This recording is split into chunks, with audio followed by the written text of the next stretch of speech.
بسم اللہ الرحمن الرحیم۔ فضائل رمضان کا بیان چل رہا تھا کہ جس میں تراویح پڑھنے کی فضیلت، شب قدر، روزہ رکھنے کی فضیلت اور روزے کے اندر عبادات کی فضیلت کا بیان ہو رہا تھا۔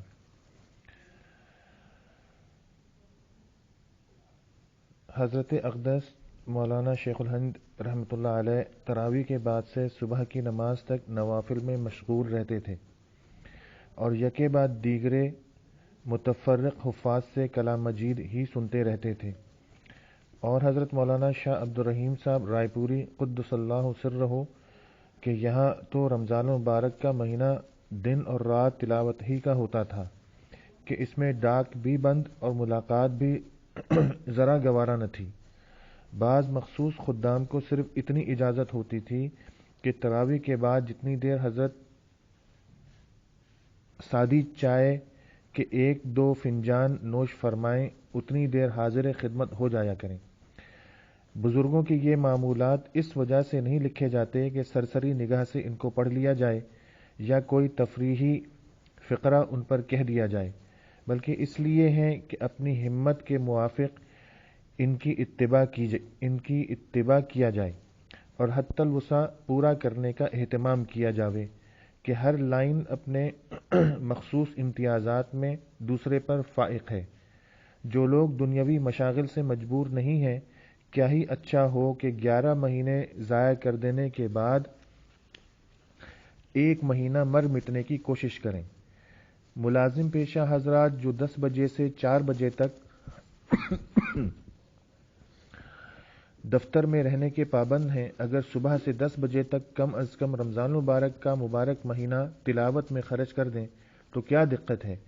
آخر دنیاوی ضروریات کے لیے دفتر کے علاوہ اوقات میں سے وقت نکالا ہی جاتا ہے، اور کھیتی کرنے والے تو نہ کسی کے نوکر، نہ اوقات کے تغیر میں ان کو ایسی پابندی کہ اس کو بدل نہ سکیں یا کھیتی پر بیٹھے بیٹھے تلاوت نہ کر سکیں، اور تاجروں کے لیے تو اس میں کوئی دقت ہی نہیں کہ اس مبارک مہینے میں دکان کا وقت تھوڑا سا کم کر دیں یا کم از کم دکان ہی پر تجارت کے ساتھ تلاوت بھی کرتے رہا کریں، کہ اس مبارک مہینے کو کلام الہی کے ساتھ بہت ہی خاص مناسبت ہے۔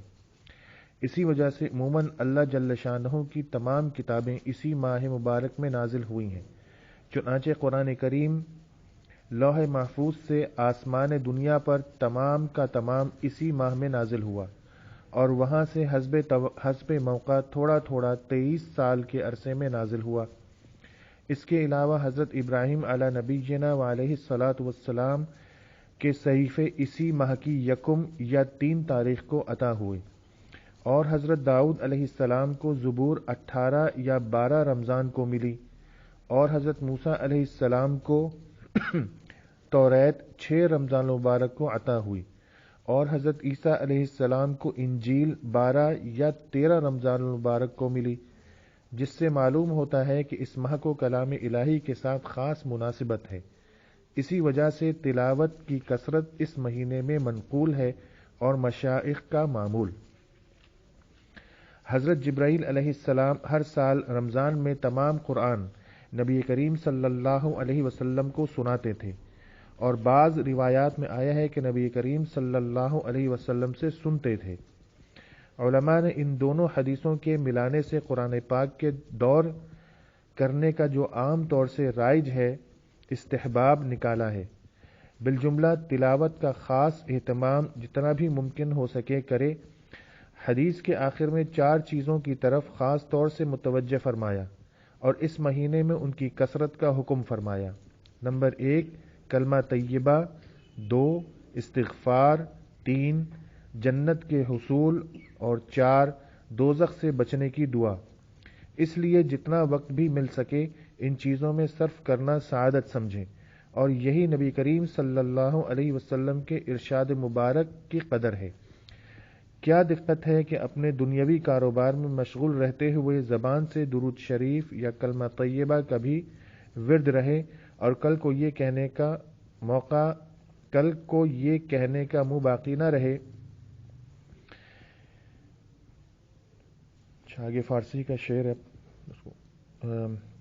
من گو رہا ربین ستم ہائے روزگار، لیکن تمہاری یاد ہے غافل نہ رہا۔ اس کے بعد نبی کریم صلی اللہ علیہ وسلم نے اس مہینے کی کچھ خصوصیتیں اور آداب ارشاد فرمائے۔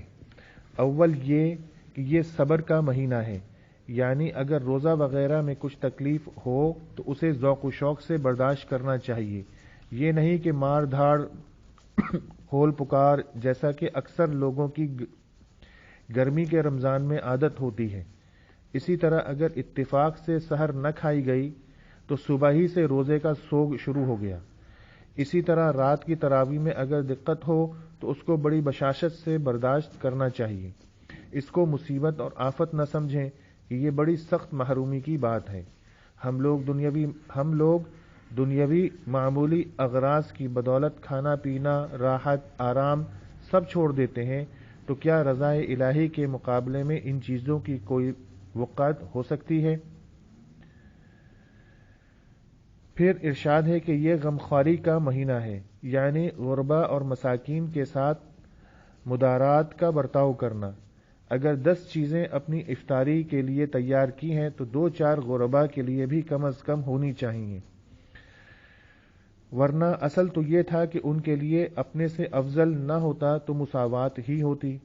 غرض جس قدر بھی ہمت ہو سکے اپنے افطار اور سحر کے کھانے میں غربا کا حصہ بھی ضرور لگانا چاہیے۔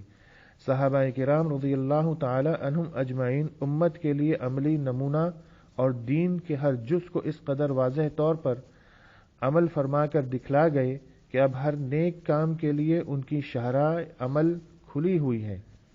ایثار اور غم خاری کے باب میں ان حضرات کا اتباع بھی دل گردے والے کا کام ہے۔ سینکڑوں ہزاروں واقعات ہیں جن کو دیکھ کر بجز حیرت کے کچھ نہیں کہا جا سکتا۔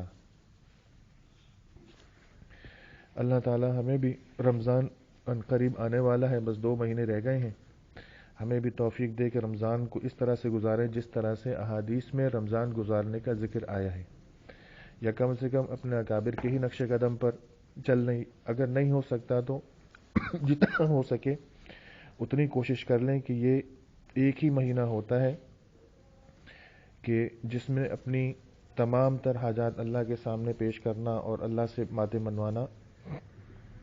تو جیسا کہ ہم نے سنا اس میں، تو اللہ تعالیٰ مجھے بھی توفیق نصیب فرمائے اور ہم سب کو بھی توفیق نصیب فرمائے۔